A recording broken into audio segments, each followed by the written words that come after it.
নমস্কার, সবাইকে সুস্বাগত আমার চ্যানেল বিতানের বাবু। আজকে আমি কথা বলতে চলেছি কমলেশ্বর মুখার্জি পরিচালিত টোটা রায়চৌধুরী, অনির্বাণ চক্রবর্তী আর কল্পন দ্বারা অভিনীত রয়্যাল বেঙ্গল রহস্যের যে থার্ড পার্টটা হইচইতে এসেছে সিজন 3, যেখানে আমরা রয়্যাল বেঙ্গল রহস্যটাকে দেখতে পাচ্ছি। এবার ঘটনা হচ্ছে এই যে রয়্যাল বেঙ্গল রহস্যটা কমলেশ্বর মুখোপাধ্যায় বানিয়েছেন, জানি না উনি কি ভেবে এটা বানিয়েছেন, তার কারণ সন্দীপ রায়, প্রতীত রায়ের ছেলের একটা রয়্যাল বেঙ্গল রহস্য রয়েছে, যেটা আমাদের মতো যারা বাঙালি বা আমার বয়সী যারা, তারা হলে গিয়ে সেটাকে দেখেছিলাম 25 ডিসেম্বরের পরবর্তীতে শীতকালের ছুটিতে। এবং সেই সিরিজটা যেখানে সব্যসাচী চক্রবর্তী, সাহেব ভট্টাচার্য, ভিউ ভট্টাচার্য ছিলেন, সেই যে সিনেমাটা সেটা আমাদের মাথায় ছেপে রয়েছে। এবার আজকে যখনই রয়্যাল বেঙ্গল রহস্যটাকে নিয়ে কাজ হবে, তখনই প্রথমেই আমি বা আমার মতো যারা সাধারণ মানুষ বা যারা এই বয়সী রয়েছেন, তারা প্রথমে আমরা সেই জিনিসটাকে ট্যালি করবো বা কম্পেয়ার করবো কার সাথে? সব্যসাচী চক্রবর্তী অভিনীত আর সন্দীপ রায় পরিচালিত সেই ফেলুদার সঙ্গে। কমলেশ্বর মুখোপাধ্যায় এইখানের ফেলুদাতে অনেক কিছু দেখাতে চেয়েছেন। আমি টোটাল কম্পারিজনে যাচ্ছি না, তার কারণ কম্পারিজন করতে গেলে প্রায় সবাই আপনার খারাপই লাগে, কিন্তু এখানে যেটা প্রথম জিনিসটা কম্পেয়ার হবেই আপনার, তার সবথেকে বড় কারণ হচ্ছে টোটা রায়চৌধুরী আর সব্যসাচী চক্রবর্তী এই দুজনের কথা বলাটার জন্য। কারণ টোটা রায়চৌধুরীর কথা বলাটা একটা অন্য ধরনের, সে সব্যসাচী চক্রবর্তীর মতো করে কথা বলেন না। এবার আমার পার্সোনালি সব্যসাচী চক্রবর্তীর স্পিকিং কোয়ালিটিটা বেটার লাগে, কারণ উনি যেভাবে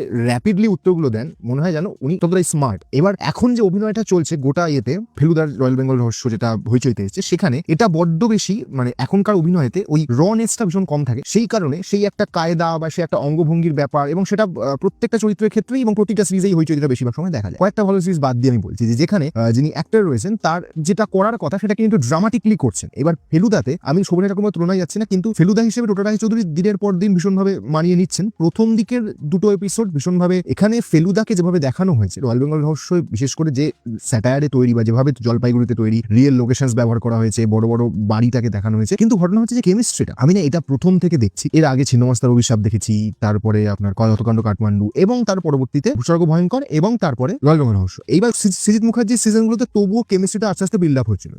ছিন্নমস্তার অভিশাপে তবুও মনে হচ্ছে ফেলুদা তোপসে আর জটায়ুর মধ্যে যে কেমিস্ট্রিটা আস্তে আস্তে বিল্ড আপ হচ্ছে। কাঠমান্ডুতেও ঠিক আছে, চলবে, অসুবিধা নেই। কিন্তু এইবারের যে রয়্যাল বেঙ্গল রহস্য যেটা দেখানো হলো, সেখানে সত্যি কথা বলতে একজনের কেমিস্ট্রিও ওয়ার্ক করে না। সেখানে লালমোহন বাবুর মেকি লালমোহন বাবু হওয়ার চেষ্টাটা বারবার ফুটে ওঠে, তার কারণ তার ডায়লগ রাইটিংটা একদম খারাপ হয়েছে। সেই কারণে তিনি যতবার সেই ভায়া বলে বা লালমোহন বাবু হওয়ার চেষ্টা করছেন অনির্বাণ চক্রবর্তীর বদলে, লালমোহন বাবু সন্তোষ দত্ত যেভাবে প্লে করতে, সেভাবে তো প্লে করা সম্ভব না, কারণ উনি লেজেন্ড। কিন্তু তারপরেও লালমোহন বাবুর যে ক্যারেক্টারিস্টিক্স গুলো, সেগুলোকে যতটা ন্যাচারাল ওয়েতে দেখানো যায় তত বেটার। এমন ভাবে করা হচ্ছে, এটা পুরো অড ওয়ান আউট লাগছে। প্রথম কথা, এখানে কল্পনের ঠিক আছে, মানে যেটা তোপসের চরিত্রটা, সেখানে কিছু খুব একটা নেই। ফেলুদার ক্ষেত্রে ফেলুদা কাজ করছে সমস্ত কিছুতে যেন স্লোনেস রয়েছে। কেন আমি বলতে পারবো না, আগের সিরিজগুলোতে আমার অতটা মনে হয়নি। এইটাতে বড্ড বেশি স্লোনেস, মানে ধীরে সুস্থে কথা বলা, খুব ধীরে ধীরে কাজ করা। ফেলুদা অত স্লো নয়, অন্তত গল্প পড়ে বা যতদিন ধরে সত্যজিৎ রায় বা সন্দীপ রায়ের ফেলুদা যে কটা আমি দেখেছি এখন অব্দি, ইভেন পরমব্রতর ফেলুদাকে অত স্লো হিসেবে দেখানো। ফেলুদা স্মার্ট গাই, তাড়াতাড়ি কথা বলে, স্পিড আপ, তার ব্রেন অতটা সময় নেয় না সবকিছু করতে। বিশেষ করে তারপরে যখন ফেলুদা এখানে রহস্য ভেদ করছে, সেই জায়গাগুলো বড্ড কাঁচা লেগেছে সত্যি কথা বলতে। যে অভিধান খুঁজে পাওয়া বা কিছু খুঁজে পাওয়া, যে জিনিসগুলো যেগুলোকে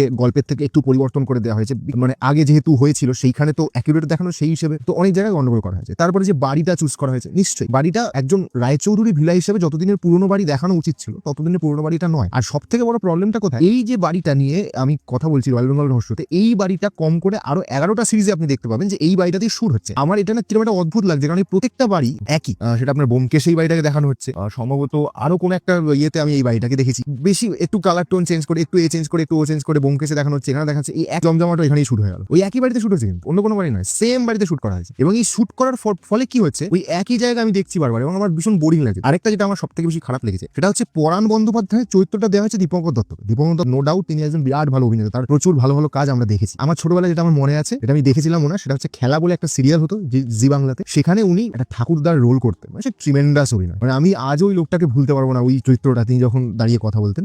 দীপঙ্কর বাবুকে এখানে একটা চরিত্র দেওয়া হয়েছে, এবং সেই চরিত্রটা পরাণ বন্দ্যোপাধ্যায়ের মতো হয়নি। প্রথম কথা, মতো হতে বলছিও না, কারণ দুজন আলাদা একটা, দুজনের আলাদা ফ্লেভার থাকতে পারে, কিন্তু প্রবলেমটা যেখানে হলো সেটা হচ্ছে গোটা সিরিজে বাকি অ্যাক্টররা যেভাবে কাজ করছে বা যেভাবে কথা বলছে, দীপঙ্কর দত্তের ক্যারেক্টারটা পুরোপুরি সুইচ। মানে তার পেস আলাদা, তার কথা বলার থ্রোয়িং আলাদা। সে পাগলের মতো অভিনয় করছে ঠিকই, কিন্তু সে শিক্ষিত পাগলের মতো অভিনয় করছে না, সে সত্যিকার পাগলের মতো করতে চেষ্টা করছে কিছু ক্ষেত্রে। আমার যেটা মনে হয় ডাইরেক্টর যেটা করতে চেয়েছেন, বা একজন দর্শক হিসেবে বলছি, কারণ আমি তো আর বিরাট কিছু নই, বা আমি মার্টিন স্করসেসি বা ক্রিস্টোফার নোলান নই, যেমন আমি ক্রিটিসাইজ করতে পারি, কিন্তু তবুও বাকি চরিত্রগুলো উল্টো তাদের অ্যাবনর্মাল লাগার কথা, কিন্তু ওটা বেশি অ্যাবনর্মাল লাগছে, মানে অতিরিক্ত টাইপের, এবং দেখতে ভালো লাগছে না। তারপরে এখানে মোহিত সিংহ রায়, তার ডায়লগ থ্রোয়িং, কিছু কিছু ক্ষেত্রে তার আননেসেসারি জায়গায় তার ডায়লগ রয়েছে, কিছু কিছু ক্ষেত্রে কিছু কিছু জায়গায় তার ডায়লগ ডেলিভারিটা আমার ভালো লাগছে না। কারণ সেটা অ্যাক্টরের দোষ নিশ্চয়ই হতে পারে, সে হয়তো ভুল থ্রো করেছে, কিন্তু সেটা তো ডাইরেক্টরের কাজ যেটাকে ঠিক করে সেটাকে প্রেজেন্ট করা আমার সামনে। কারণ শুটিং এর সময় তো কতগুলো টেক হতে পারে, আমরা তো অত কিছু জানতে পারি না, সেটাকে কেটে ছেটে সুন্দর করে আমার সামনে প্রেজেন্ট করা যায়, কিন্তু সেখানেও এটা মিস। তারপরে এখানে কল্পনকে যেভাবে দেখানো হয়েছে যে স্টোরি টেলিং টাইপের, যে কল্পন লিখছে বা টোপসে লিখছে গল্পটা, এটা আমার বেশ ভালো লেগেছে, এই কনসেপ্টটা বেশ ভালো। এছাড়া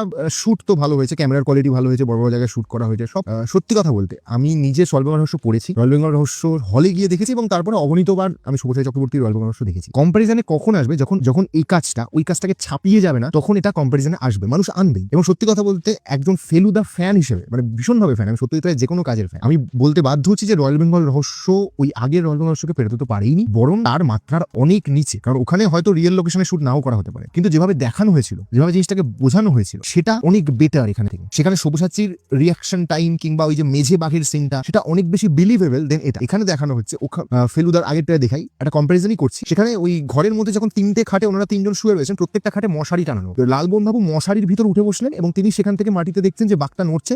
তিনি সেখান দিয়ে ফেলুবাবু বলে আওয়াজ দিলেন, ফেলুদার ছট করে মশারিটা তুললো, তুলে সেখান থেকে বেরোলো, বেরিয়ে ঘাপাত করে তুলে বললো যে আপনি গুবরের আসল শক্তি কথা জানেন না, এক্স্যাক্টলি গল্পে যা হচ্ছে এটা নিয়ে করেছেন। এইবার ঘটনা হচ্ছে এখানে দেখানো হচ্ছে খুব ক্লাসি ওয়েতে শুট করা হয়েছে। এখানে কেউ মশারি টানায়নি, প্রথম কথা শুয়ে রয়েছে এবং সেখান থেকে উঠে এসে রাজভাবে করলো, এবং ফেলুদার যে reaction time that is very slow বলে মনে হয়েছে আমার পার্সোনালি। এটা কারোর কিছু বলতে আমার মনে হয়েছে এটা তার সব থেকে বড় কারণ, আমি শুভসাচী চক্রবর্তীকে ফেলুদা দেখেছি বা সৌম্য চট্টোপাধ্যায়কে দেখেছি, কারোরটাতেই আমি এই স্লোনেসটা ফিল করিনি। হয়তো সেটা এখনকার শুটিং মেথডের জন্য হতে পারে, আমার মনে হয় করা উচিত না। কারণ যার ব্রেন ফাস্ট কাজ করছে তার রিয়াকশন টাইম ভীষণ কম। হয়তো আমাদের দেখার আগেই তিনি উঠে পড়বেন এবং খাপাত করে তুলে জিনিসটাকে বলবেন, যেটা আমি শুভসাচী চক্রবর্তীর ক্ষেত্রে ওই সন্দীপ রায়ের ফেলুদার ক্ষেত্রে বলেছিলাম। এবং সত্যি কথা বলতে সন্দীপ রায়ের বানানো রয়্যাল বেঙ্গল রহস্য অনেক সুপিরিয়র দেন এই রয়্যাল বেঙ্গল রহস্য থেকে। আমি জানি অনেক বেশি খরচা করা হয়েছে, কিছু সিনে মনে হচ্ছে একদম গল্পের বই পাড়া থেকে তুলে দেওয়া হয়েছে, কিন্তু এই সিনগুলো ক্রিয়েট করলেই তো হবে না। তেমন সেই কেমিস্ট্রিটা, সেই কানেকশনটা, চিরঞ্জিত চট্টোপাধ্যায়ের সঙ্গে দীপঙ্করদের সেই কানেকশন বা সেই দাদা ভাইয়ের ব্যাপারটা, কিংবা যখন তিনি ধরা পড়ে যাচ্ছেন সেখানে যে রিয়াকশনটা, এবং শশাঙ্ক বাবু, তরিত বাবু, ব্যাপারটা কি যে প্রোডাক্ট ভালো ভালো নেওয়া হয়েছে, কিন্তু ম্যারিনেট ভালো করে করা হয়নি বা রান্নাটা ভালো করে হয়নি। তার কারণ কিছু কিছু ক্ষেত্রে ডায়লগ গুলো ডেলিভারেশন মানে ঠিক আছে, একটু ভালো হচ্ছে